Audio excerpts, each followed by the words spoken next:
Você segura a porta do elevador. Você escuta aquele desabafo infinito de quem nunca pergunta como você está. Você empresta um dinheiro que, no fundo, sabe que não vai voltar. Você diz sim para cobrir o turno de alguém na sexta-feira à noite. Você faz isso porque é o certo, porque você tenta ser uma pessoa boa. Mas no fim do dia, o travesseiro é testemunha de uma sensação amarga. Aquela sensação pesada de que você foi feito de bobo, de novo. O seu peito aperta com a injustiça de tentar ajudar e acabar sobrecarregado. E a verdade por trás disso é bem mais estranha do que parece. Não é falta de sorte. Não é porque o universo está contra a sua vida. O seu próprio cérebro está sabotando você. A psicologia tem um nome para isso. É um fenômeno que transforma pessoas de bom coração em alvos fáceis.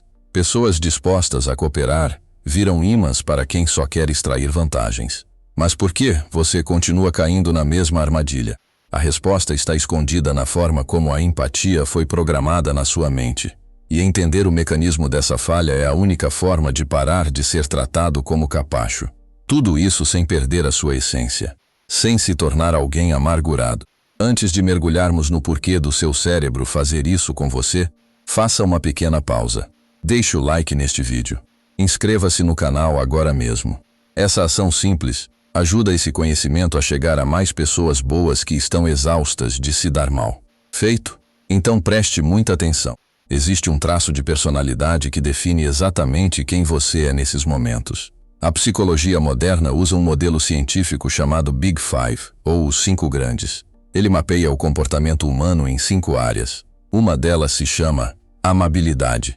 A amabilidade é a sua tendência natural de ser gentil. É o seu instinto de ser compassivo e evitar conflitos. Você provavelmente pontua muito alto nesse traço. Biologicamente, isso é maravilhoso para a sobrevivência em comunidade. A evolução recompensou pessoas amáveis, porque elas mantêm as tribos unidas. Mas no mundo moderno, esse excesso de amabilidade tem um efeito colateral perigoso. Ele cria um enorme ponto cego na sua visão de mundo. Você comete um erro cognitivo gravíssimo todos os dias. Você projeta a sua própria bondade nos outros. Você olha para uma situação e pensa, eu nunca mentiria sobre isso, então ele também não está mentindo. A ciência chama isso de efeito do falso consenso. Você assume, automaticamente, que todo mundo joga com as mesmas regras morais que você. Você acredita que a reciprocidade é uma lei universal. Se você der o seu melhor, o outro também dará. É exatamente aí que a armadilha de urso se fecha na sua perna. Imagine a sua mente como uma casa segura. A amabilidade alta faz você deixar a porta da frente sempre encostada.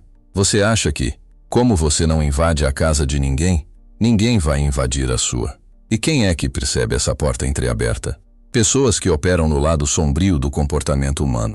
A psicologia classifica esses indivíduos em um grupo chamado de tríade obscura. São 3 traços tóxicos que andam de mãos dadas: narcisismo, maquiavelismo e psicopatia.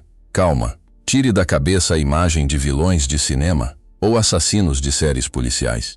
A realidade é muito mais banal e muito mais próxima de você.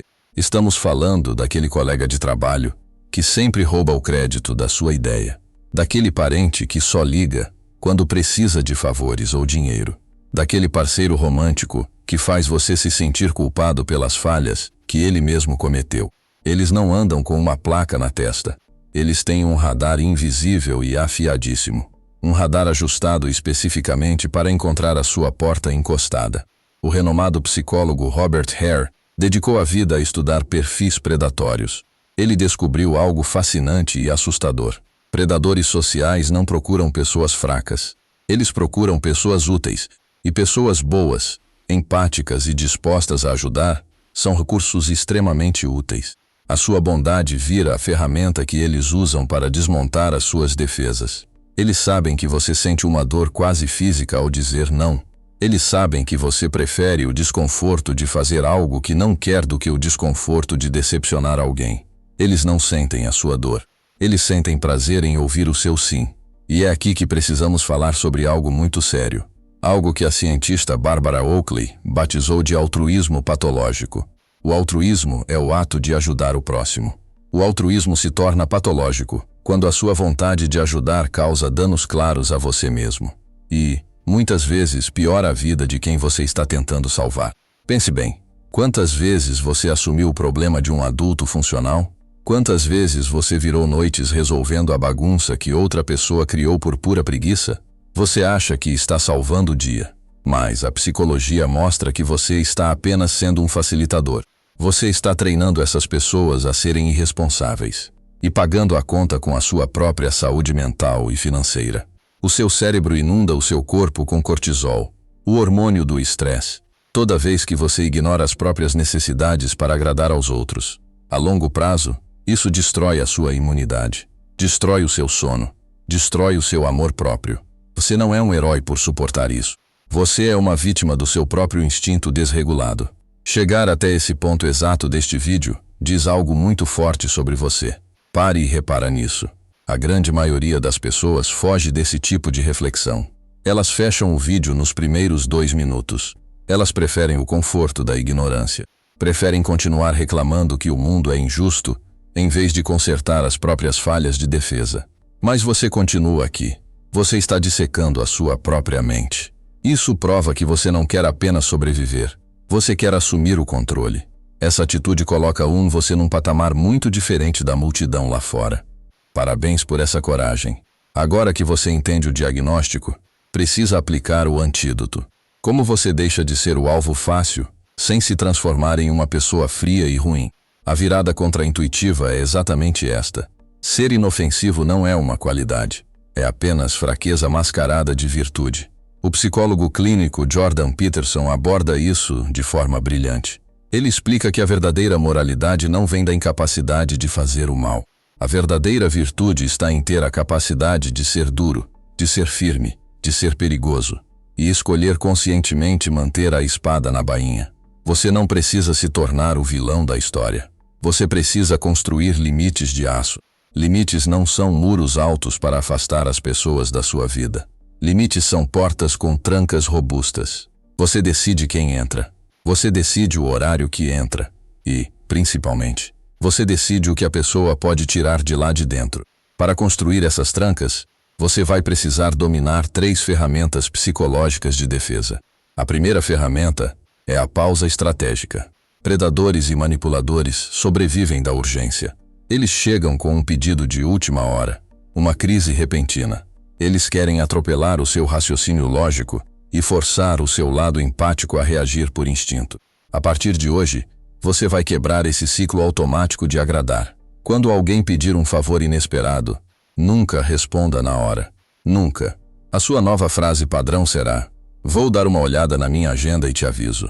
Ou: "Preciso checar algumas coisas antes de confirmar. Te mando uma mensagem mais tarde." Essa simples pausa de algumas horas corta o suprimento de oxigênio da manipulação.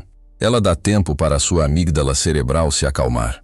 Dá tempo para o seu córtex pré-frontal, a área da lógica, analisar a situação. Você vai perceber que 90% das urgências dos outros não são problemas seus. A segunda ferramenta é o sim condicional. Pessoas boas entregam o seu tempo de graça. O sim incondicional é um convite para o abuso. Se você decidir que vai ajudar, coloque um preço no seu esforço. Não necessariamente financeiro, mas um limite claro. Se o colega folgado pedir ajuda com um relatório, você não vai dizer "deixa que eu faço". Você vai dizer: "Eu posso te ajudar revisando a introdução, mas você precisa me entregar ela escrita até às 2 da tarde. Depois disso, não poderei mais olhar." Repara no que aconteceu aqui. Você ofereceu ajuda. Você foi uma boa pessoa. Mas você transferiu a responsabilidade do esforço para as costas dele. Imediatamente, os folgados recuam. Eles não querem ajuda real. Eles querem alguém para fazer o trabalho sujo por eles. O sim condicional afasta aproveitadores como mágica. A terceira e mais poderosa ferramenta é o não sem culpa. O seu cérebro associa a palavra não à rejeição social. Na época das cavernas, ser rejeitado pela tribo significava a morte. O seu corpo ainda reage ao não, como se fosse um risco de vida. É por isso que você gagueja. É por isso que você inventa desculpas longas e elaboradas, quando precisa recusar um convite. Mas a ciência da comunicação assertiva é clara. Quem justifica demais, perde o respeito. A desculpa prolongada sinaliza fraqueza. Sinaliza que o seu não é negociável.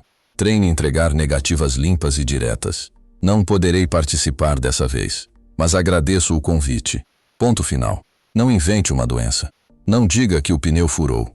O silêncio após o não é a sua maior demonstração de força. Nos primeiros dias, a culpa vai tentar devorar o seu estômago. Suporte o desconforto. Ele é apenas a dor do seu músculo do respeito próprio crescendo pela primeira vez. Aplique isso como um espelho na sua vida a partir de amanhã. Quando o parente manipulador tentar usar o choro para conseguir um empréstimo, use a pausa. Quando o grupo de amigos quiser empurrar a conta mais cara para você dividir igual, use o não limpo. Você vai notar uma mudança drástica no seu ambiente. Algumas pessoas vão ficar furiosas com você. Elas vão dizer que você mudou, que você ficou egoísta. Deixe que falem. A raiva delas é o maior sinal de que os seus limites estão funcionando. A única pessoa que se incomoda com a sua nova cerca é aquela que estava acostumada a pisotear o seu jardim. E é aqui que o verdadeiro poder se revela. Ao filtrar os aproveitadores, você recupera a sua energia vital. Você salva o seu tempo e o seu dinheiro. E, curiosamente, o seu círculo social não fica mais vazio. Ele fica mais limpo. O espaço que antes era ocupado por sugadores de energia passa a ser preenchido por pessoas que respeitam você. Pessoas que valorizam a sua bondade, em vez de explorá-la. Você ainda vai segurar a porta do elevador para alguém apressado. Você ainda vai escutar um amigo, que realmente precisa de um ombro amigo num momento trágico. Você ainda vai fazer o bem, porque essa é a arquitetura da sua alma. Mas você não vai mais entregar a chave mestra do seu cofre emocional para qualquer um que sorria na sua direção. Você não é mais o alvo. Você não é mais a conveniência de ninguém. Você deixa de ser uma presa confusa. Você passa a ser o guardião absoluto da sua própria paz. Se esse conhecimento fez alguma engrenagem girar na sua cabeça hoje, não guarde isso só para você. Compartilhe este vídeo no WhatsApp daquele amigo que vive sendo passado para trás e não entende o porquê. Ele precisa ouvir isso. E não se esqueça. Deixe o seu like. Verifique se você realmente se inscreveu no canal e ativou as notificações. A sua inscrição é o seu escudo diário.